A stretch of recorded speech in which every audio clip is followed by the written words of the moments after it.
Bueno, estamos en otra edición de Nunca Estuve Serio. Hoy me acompaña Facu y tenemos el honor de presentar a Mica, Mica Urdines, que ella es periodista. Bueno, la conocimos a través de unos documentales que ella llevó adelante con el equipo de la Fundación La Nación. Así que, bueno, Mica, buenas tardes, ¿cómo estás? Bien, muchas gracias por la invitación. No, de nada. Bueno, Mica se dedica más que nada al periodismo social, es así, ¿no? Eh, Correcto. Así que, bueno, tenemos algunas preguntas y algunos temas para charlar que tienen que ver y que rondan el tema de la pobreza. Que, no sé, hoy en día es como mucha gente habla de pobreza, pero por ahí no se sabe bien qué es o no se puede definir. Así que, bueno, acudimos a vos, Mica, para ver si podemos sacarnos algunas dudas, empezando por ahí por esta pregunta que suena fácil, pero por ahí no es tan fácil de responder, ¿qué es la pobreza? No sé, hay diferentes tipos, se puede responder esta pregunta, no sé. Sí, está como la respuesta, digamos, más teórica y la manera de medir la pobreza. Hay como todo un debate todavía muy actual sobre cuál es la mejor manera de medir la pobreza y definir a las personas que están en situación de pobreza. La que más se usa es la económica, digamos, la monetaria, que es la que se usa todavía acá desde el gobierno y que es medir los ingresos que tiene una familia, es pobre o es indigente, ¿no? Entonces se mide por la cantidad de plata que puede tener esa familia para comprar determinados bienes y servicios. Eh, Hace muchos años ya, desde diferentes organismos internacionales, lo que se sostiene es que la pobreza incluye muchos otros factores además de lo económico, ¿no? Factores como la educación, como la vivienda, como el acceso a la salud, como el grado de libertad que tienen esas personas, las oportunidades de futuro. Eh, entonces se habla de un concepto mucho más integral y abarcativo que es el de pobreza multidimensional, ¿no? Entonces, bueno, ahí entran como un montón de otras variables. En general, las personas que tienen poco acceso al dinero también están atravesados por un montón de otras problemáticas, ¿no? Pero no siempre, por eso muchas veces la manera de tratar de solucionar la pobreza es dando algún plan social, ¿no? Uno dice, bueno, si les falta plata, entonces yo les doy un plan y entonces con eso solucionan. No, con eso solucionás lo básico, que es asegurarte que toda esta gente por lo menos pueda tener lo mínimo para comer, pero no solucionás que tengan una buena salud, que puedan vivir en condiciones dignas, que puedan tener una oportunidad de futuro, un Claro, o trabajo. sea, digamos que el acceso a derechos básicos por ahí no pasa por un plan social, ¿no? Por ahí es como algo mucho más profundo que una cuota de algún plan. Sí, es lo mínimo. Se supone que el plan tiene que existir en la medida que esa gente no pueda comer. Para eso existe la asignación universal por hijo, es simplemente para asegurarse de que todos los niños menores de 18 años en la Argentina puedan comer, ¿no? Y bueno, y es, digamos, es un derecho que se le da a todos los niños de todas las condiciones sociales, porque la gente que trabaja en blanco y que es ABC1 también lo cobra, de diferentes maneras, digamos, no es un plan social, sino que es un derecho del chico, la selección universal, pero eso no alcanza, ¿no? Por eso hay muchos mitos alrededor de eso. La gente dice, no, porque la gente más pobre tiene hijos para cobrar los planes. Bueno, eso no es cierto, está estadísticamente comprobado que eso no es así, que de hecho a la gente no le alcanza con 3.000, 3.500 pesos que cobra por cada hijo para vivir, y que estadísticamente las beneficiarias de los planes, más del 70% tienen entre uno y dos hijos, no más hijos. Entonces, bueno, también hay mucha desinformación y mucho prejuicio en relación a las personas que viven en estos contextos. Y bueno, uno de los objetivos de Hambre de Futuro, del proyecto que hicimos desde la Fundación, fue trabajar un poco sobre eso, ¿no? Es poder acercar esa realidad tan compleja y tan difícil y ponernos sobre todo en los pies de los chicos. Y decir, bueno, pero un chico que nace en estas condiciones, primero qué responsabilidad tiene el chico y qué oportunidades reales de futuro tiene ese chico para poder salir adelante, ¿no? Sí, Mica, a mí algo que me gustó mucho cuando veía el documental Hambre del Futuro, que está espectacular, que siempre cuando arrancaba, como que se presentaba cada capítulo, la voz en off decía bien claro, algo así como la pobreza no es no tener la suficiente plata para comprar algunas cosas, sino que va mucho más allá, y ahí empezaba a desarrollar, bueno, según la región de cada capítulo, según las familias, esto que vos comentás. Sí, sí, de hecho, yo escribí una columna al principio cuando lanzamos el proyecto, que el título era Ser pobre es mucho más que no tener plata, y contaba, o intentaba, ¿no? Porque, digamos, uno como periodista o como comunicador que no tuvo que atravesar esa situación, lo que hace es tratar de contar lo que le pasan a otros, ¿no? Siempre es mucho más rico cuando una persona que realmente se crió en ese contexto puede después poner en palabras lo que le pasó, uno recogiendo un poco comentarios y por viajar y por conocer, intenta, ¿no? Como Sí, poder acercarse a la realidad, claro, o sea, pero bueno, yo nunca voy a poder hablar claro. efectivamente de qué es ser pobre, no lo viví por ahora.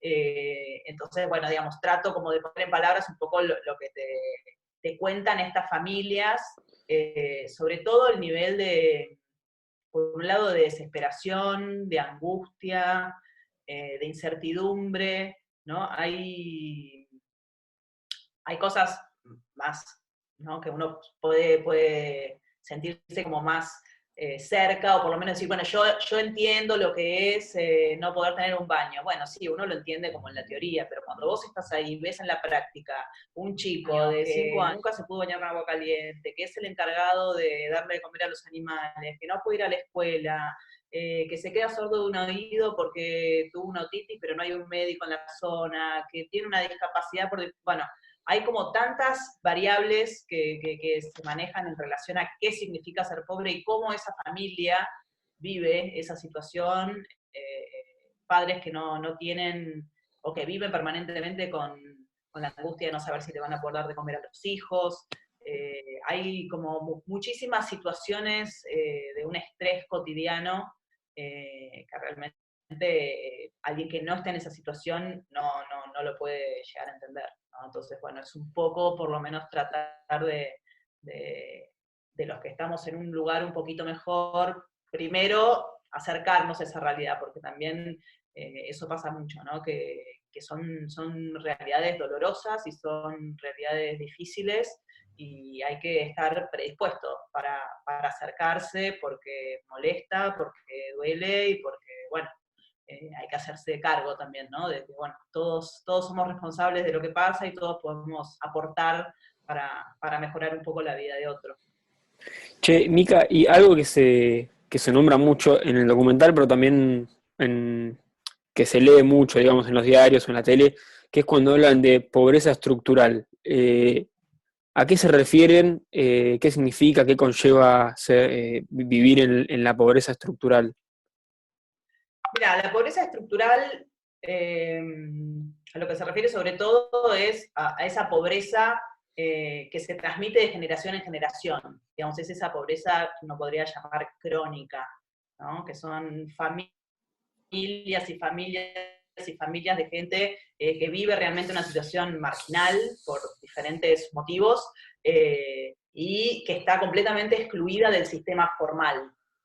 El sistema formal en cuanto a no estar bancarizados, el sistema formal en cuanto a no tener un trabajo formal, no saber si van a cobrar todos los meses, quizás son familias que se dedican a las cosechas golondrina, entonces si hay trabajo y si necesitan, entonces van y trabajan 2 semanas y traen el mango, y entonces esa semana comen, pero la que viene no saben, que están expuestos a un montón de situaciones de salud, que tienen una vivienda precaria, y lo estructural tiene que ver con que no hay perspectivas de que esa situación vaya a mejorar en el mediano y largo plazo, ¿no? Como no está dada su realidad por todas estas cosas que estamos mencionando, ¿no? Como todos estos derechos vulnerados que tienen, no permiten que ellos tengan oportunidades de poder salir de esa situación. Claro, yo a veces uno piensa, ¿no? Como que situaciones que vienen tan de antaño, de generaciones y generaciones, por sentido común es imposible que se resuelvan con decisiones o medidas de acá un mes, de tomar esta cosa nueva, o tomar esta cantidad de plata, o tomar esta ayuda por un tiempo, ¿no? Es como que si el problema viene de una cuestión de décadas, quizás la solución también sea una cuestión de décadas. No, eso está clarísimo.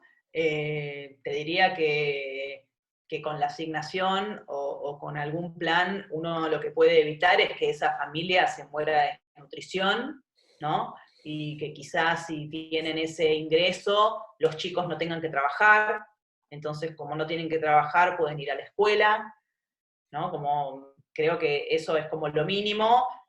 Toda decisión de política pública a futuro para poder, aunque sea, empezar a cortar un poco la brecha y que estas familias tengan la oportunidad de estar un poco mejores, la educación.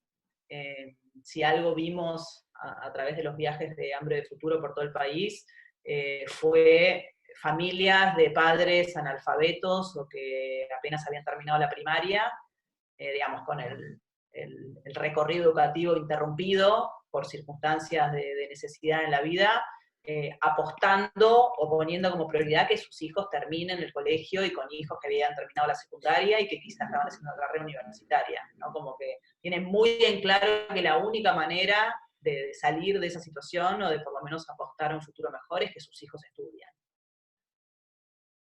¿Y por qué, si hay una respuesta, no, pero por qué son provincias tan pobres y como que siempre ronda ahí la pobreza, siempre está ahí, o la más cruda por lo menos, en el norte, Formosa, Chaco, Santiago del Estero, digo, son las provincias eh, tan pobres que no tienen, o sea, no pueden ayudarlas, es la nación que tampoco colabora, no sé, o son otros problemas.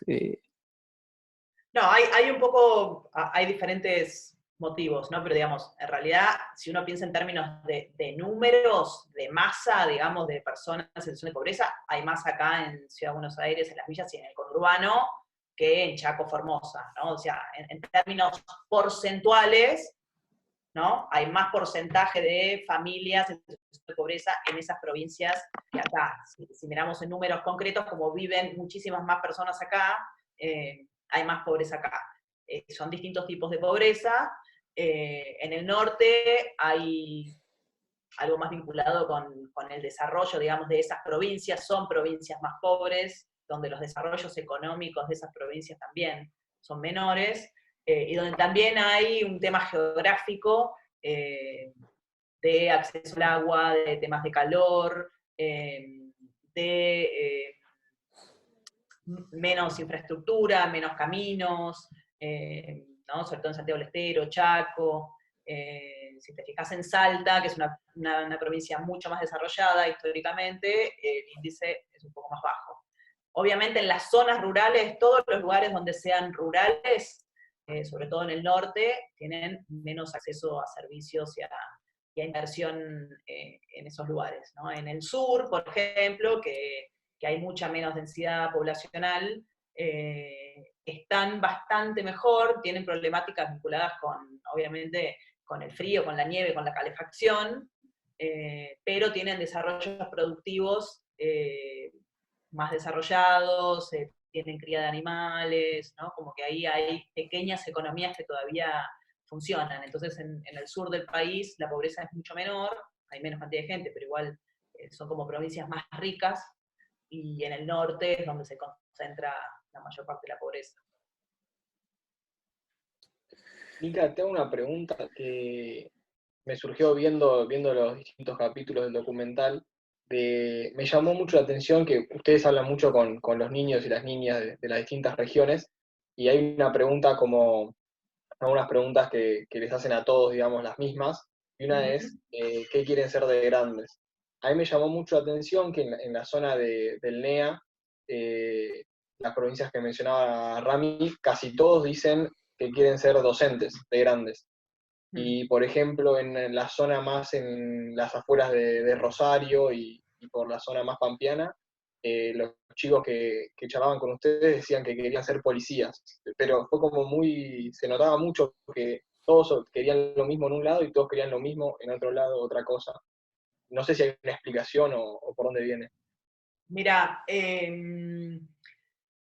eso fue efectivamente lo que pasó.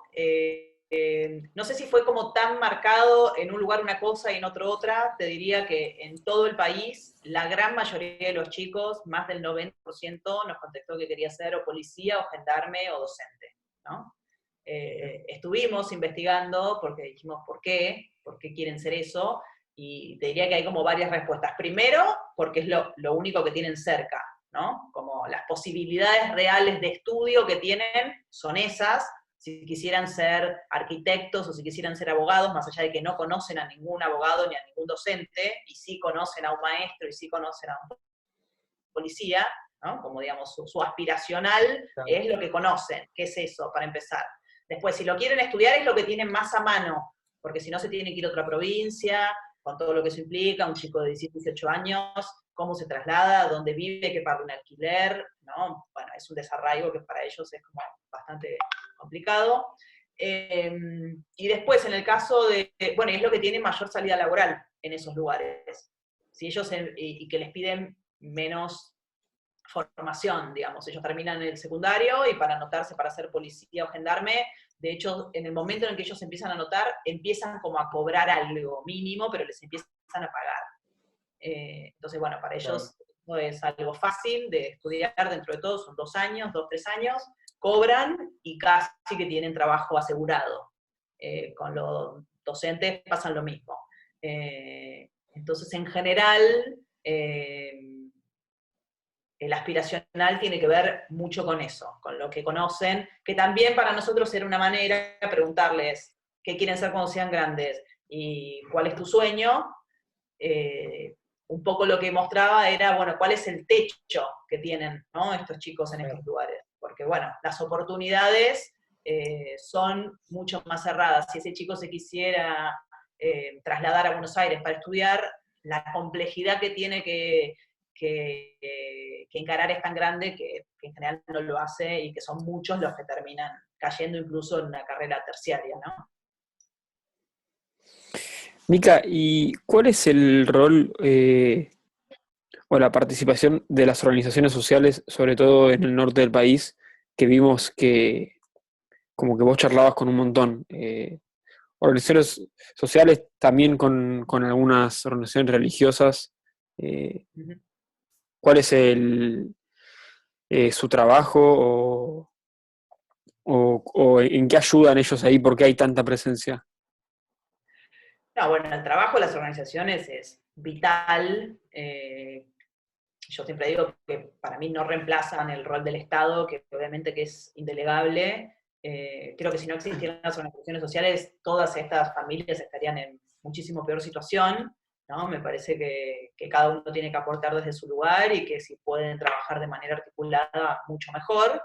En general, también algo que vimos, y uno de los indicadores que nosotros usamos, en realidad usó la UCA, ¿no?, como para medir el índice de pobreza, es la cantidad de presencia de organizaciones en esos territorios. Y cuanto más pobre es el territorio, menos organizaciones hay, ¿no? Ah, mira. Ya con el Impenetrable hay muchas menos organizaciones que acá en el conurbano, o que en Córdoba, en Mendoza, o en cualquiera de las grandes ciudades, ¿no? Entonces, eso también es una dificultad para las familias, porque tienen menos red, ¿no? Tienen menos personas a las cuales preguntarles, desde cómo es ir a hacer un trámite, tengo, no sé, mi hijo se siente mal, no sé dónde llevarlo, no sé cómo cobrar la asignación, ¿no? Como, digamos, por eso en estos lugares te diría que está el docente, que es el que se ocupa de todo. Cualquier problema que tiene la familia acude al docente. Si hay una salita, bueno, si es un tema de salud, ir a la salita, pero no siempre lo pueden resolver. Y las organizaciones que están ahí en terreno se ocupan como pueden, ¿no? Digamos, en general siempre le falta recurso humano, financiamiento, tienen las mismas dificultades. Por ejemplo, en el Impenetrable lo que vimos es que hay muy pocas organizaciones que sean de la zona y que tengan una sede en la zona. Son la gran mayoría viaja.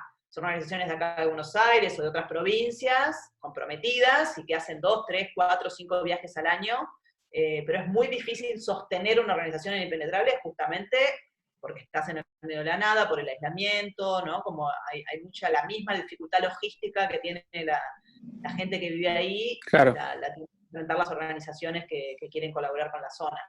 Entonces, bueno, digamos, esa también es una dificultad. Las organizaciones se ponen al hombro lo que pueden y se ocupan en estos lugares, sobre todo de alimentación, te diría, temas de educación, salud y vivienda. Es como los 4 temas prioritarios. Acceso al agua.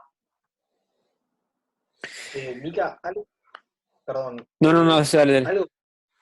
Algo con lo que creo que a veces uno choca mucho cuando quiere dar una mano, cuando quiere ayudar, probablemente desde la inexperiencia, es como por esa buena voluntad de querer ayudar y querer brindar algún tipo de bien o servicio, se olvida de quizás la idiosincrasia de la comunidad a la que está ayudando o del estilo de vida de las personas, y por ahí uno no dice, bueno, en tal comunidad les hace falta, en tal escuela les hace falta un horno para una cocina, y uno le lleva un horno y nunca van a dejar de cocinar a leña porque es su idiosincrasia, porque es su forma de vida, quizás va por otro lado, digamos. Uno cree que por ahí lo que le hace bien a uno, o lo que le hizo la vida más sencilla a uno, se puede aplicar a cualquier persona, y quizás no es así.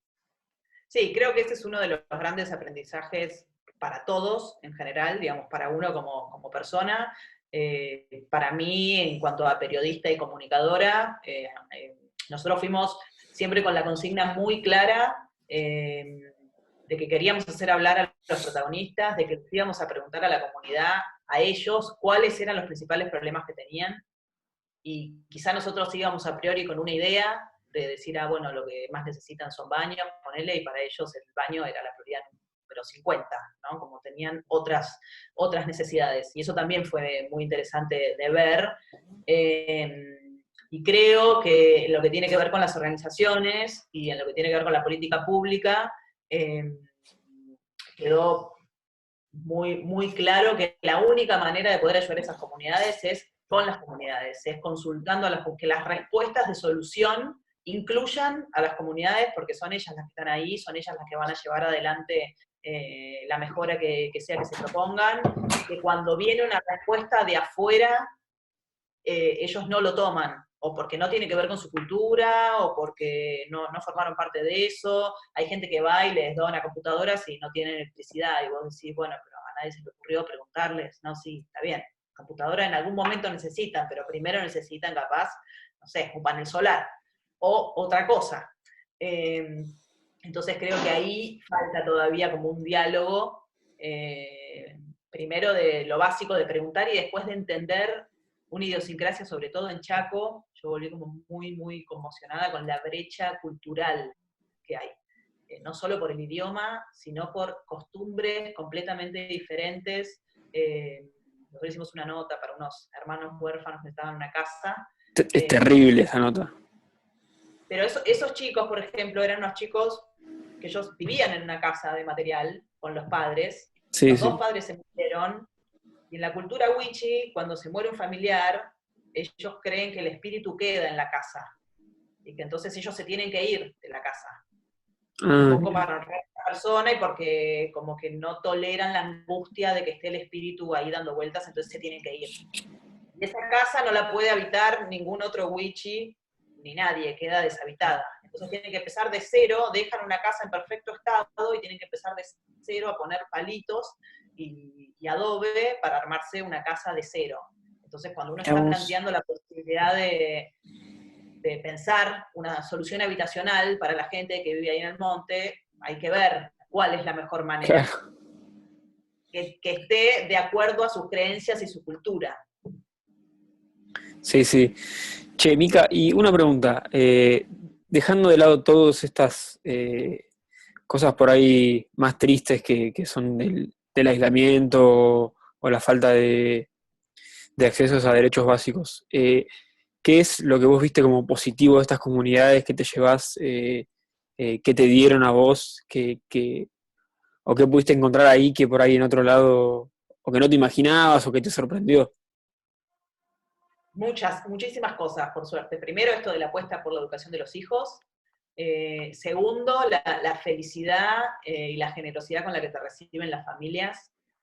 Para ellos es un regalo que alguien los vaya a ver, que los vaya a visitar. Dicen que nunca va nadie a las casas porque viven en lugares como muy, muy aislados. Entonces, ya que vos vayas a su casa, para ellos es una ocasión y te dan lo que no tienen. Nos ha pasado de familias que no tienen casi para comer y que nos han matado al chancho o al cordero ahí para darlo a nosotros en vez de venderlo, ¿no?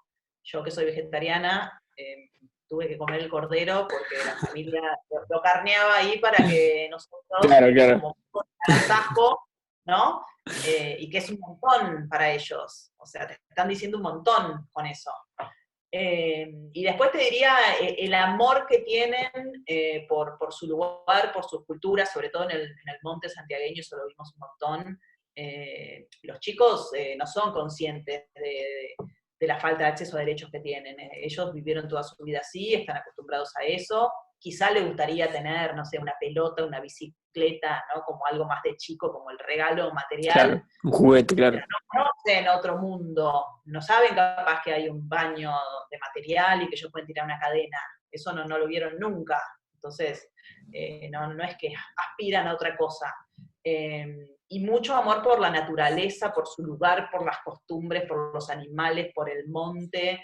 Hay como una cosa de mucho orgullo también por su lugar y por querer quedarse en su lugar. En general la gente no quiere irse.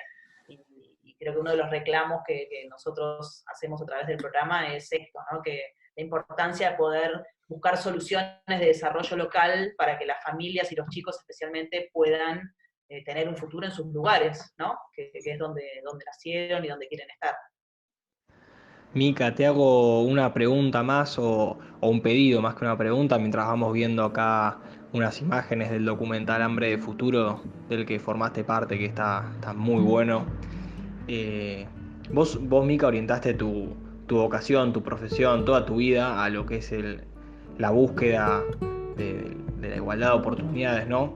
¿Qué mensaje le podrías dar o nos podrías dar a los que quizás no hicimos un cambio radical todavía, o quizás nunca lo hagamos en nuestra vida, que tenemos nuestro trabajo, que tenemos nuestra familia, que tenemos nuestros estudios y demás, pero que igualmente tenemos la voluntad y también el deber de participar de esta búsqueda de la igualdad de oportunidades? ¿Qué nos podrías decir a nosotros? La verdad es que tuve mucha suerte. No sé si tenía muy claro cuando arranqué con el periodismo que me iba a dedicar específicamente a este tema.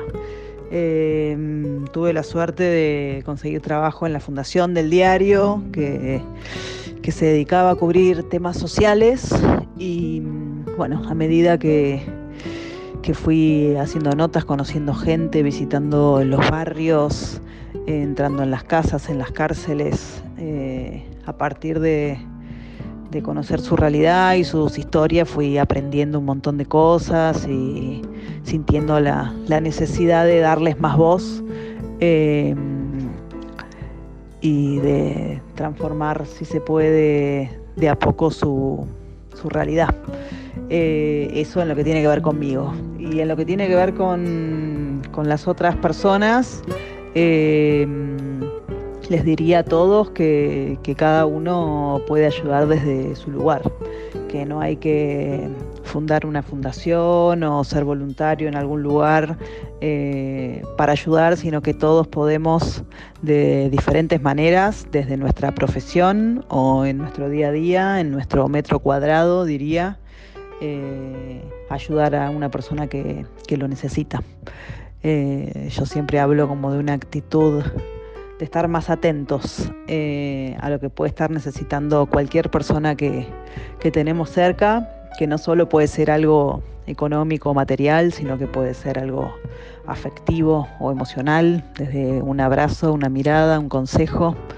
Obviamente las las personas que están en situaciones de vulnerabilidad más grandes, de nuevo, en situación de pobreza o bajo alguna situación de violencia,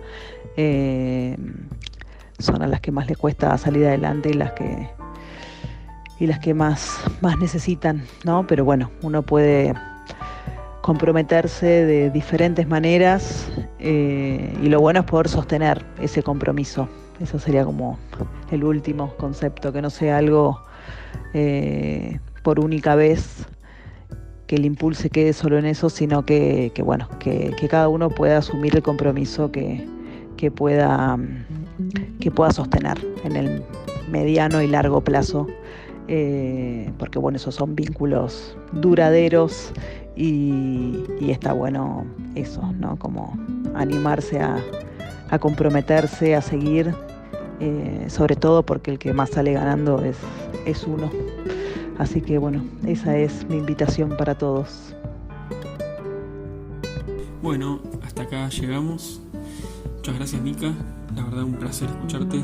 Muchas gracias, Facu. Y a todas las personas que nos escucharon también. Gracias y nos vemos en el próximo episodio de Nunca Estuve Serio.